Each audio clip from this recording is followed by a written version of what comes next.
I must say, for a fellow that got his start speaking to chickens, John's gotten a pretty finely organized and orchestrated and deeply deserved send-off this last week. His homegoing has been something to behold. I think it's important that all of us who loved him remember that he was, after all, a human being. A man like all other humans, born with strengths that he made the most of when many don't. Born with weaknesses that he worked hard to beat down when many can't. But still a person. It made him more interesting, and it made him, in my mind, even greater.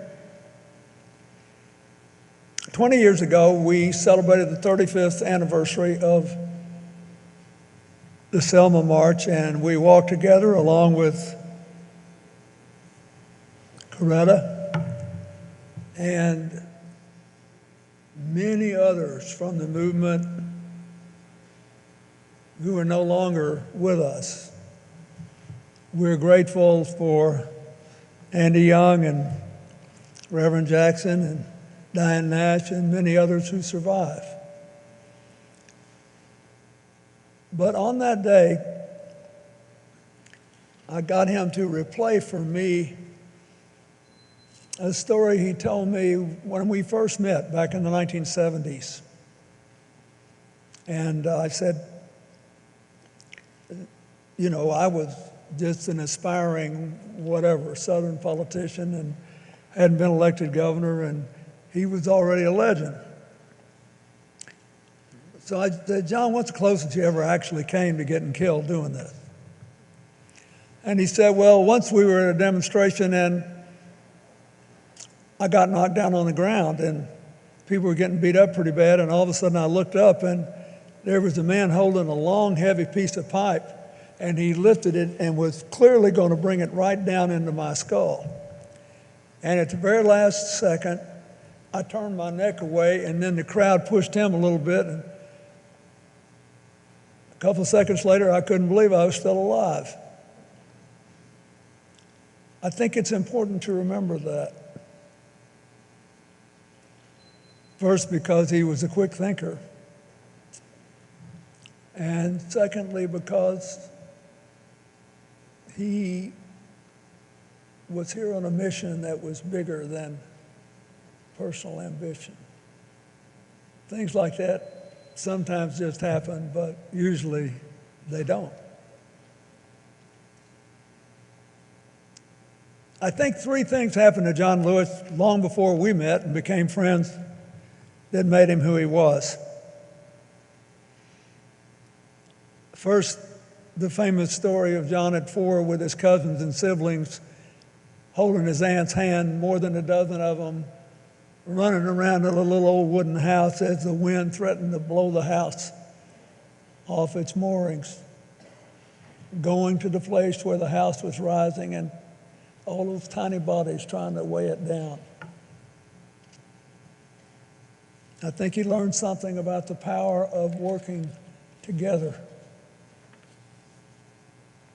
something that was more powerful than any instruction.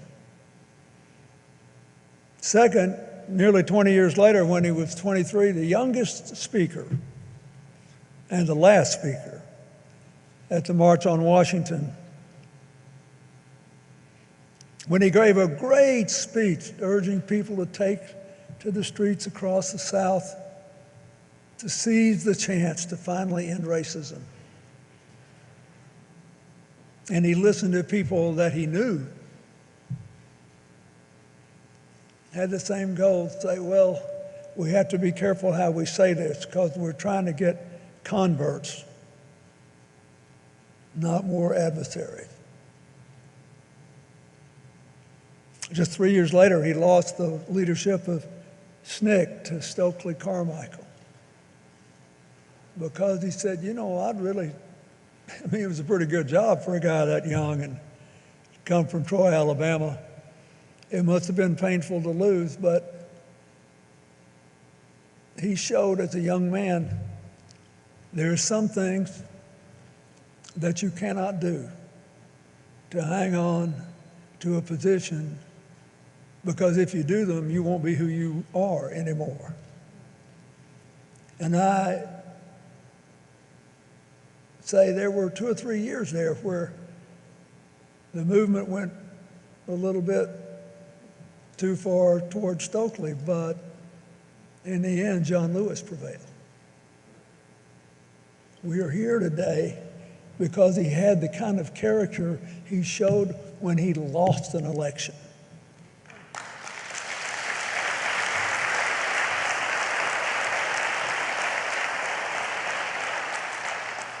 Then there was Bloody Sunday.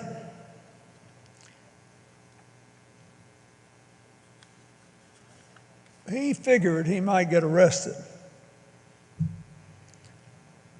And this is really important, for all the rhapsodic things we all believe about John Lewis.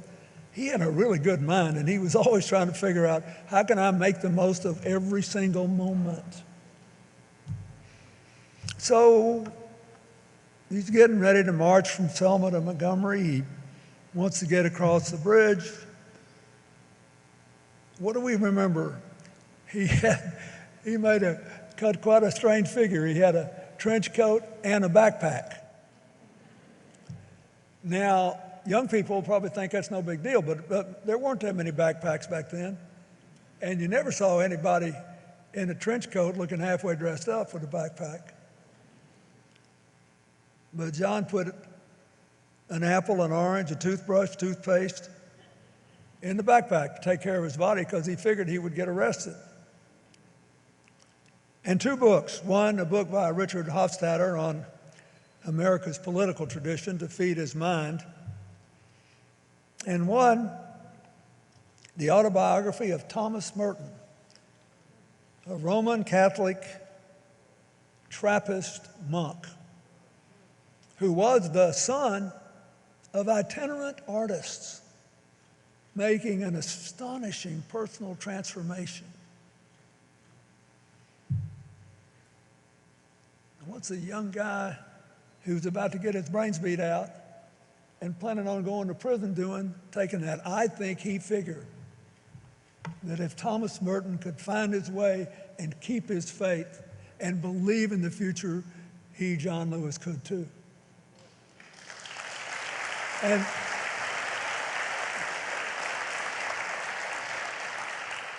so we honor our friend for his faith and for living his faith, which the scripture says is the substance of things hoped for, the evidence of things unseen. John Lewis was a walking rebuke to people who thought, well, we ain't there yet, and we've been working a long time. Isn't it time to bag it? He kept moving. He hoped for and imagined and lived and worked and moved for his beloved community. He took a savage beating on more than one day. And he lost that backpack on Bloody Sunday. Nobody really knows what happened to it. Maybe someday someone will be stricken with conscience and give some of it back. But what it represented never disappeared from John Lewis's spirit. We honor that memory today because as a child he learned to walk with the wind, to march with others to save a tiny house. Because as a young man he challenged others to join him with love and dignity to hold America's house down and open the doors of America to all its people. We honor him because in Selma, on the 3rd attempt, John and his comrades showed that sometimes you have to walk into the wind along with it. as he crossed the bridge and marched into Montgomery. But no matter what, John always kept walking to reach the beloved community. He got into a lot of good trouble along the way, but let's not forget, he also developed an absolutely uncanny ability to heal troubled waters. When he could have been angry and determined to cancel his adversaries, he tried to get converts instead. He thought the open hand was better than the clenched fist.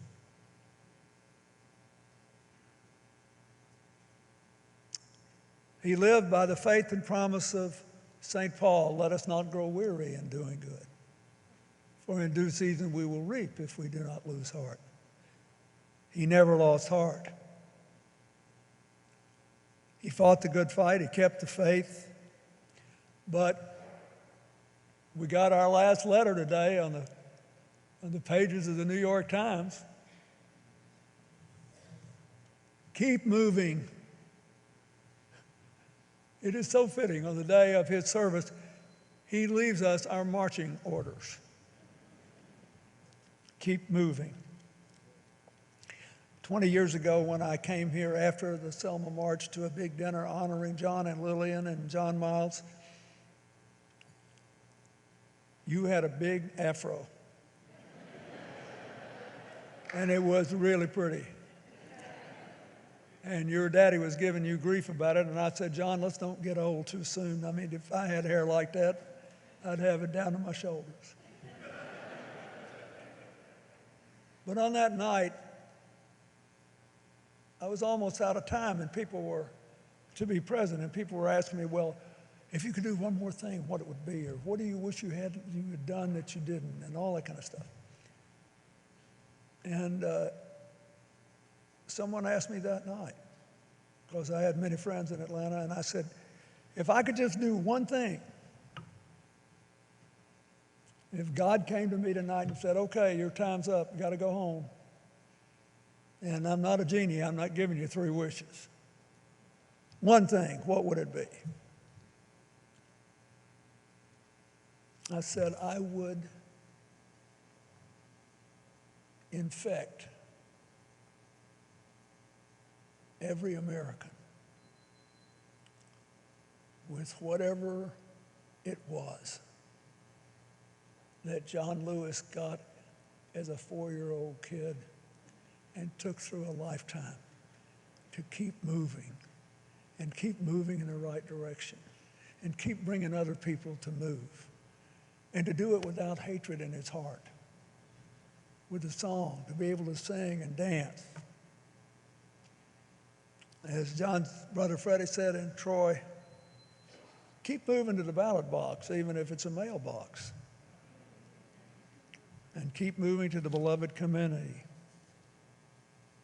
John Lewis was many things, but he was a man, a friend in sunshine and storm, a friend who would walk the stony roads that he asked you to walk, that would brave the chastening rods he asked you to be whipped by, always keeping his eyes on the prize, always believing none of us will be free until all of us are equal. I just loved him. I always will. And I'm so grateful that he stayed true to form. He's gone up yonder and left us with marching orders. I suggest, since he's close enough to God to keep his eye on the sparrow and us, we salute, suit up, and march on.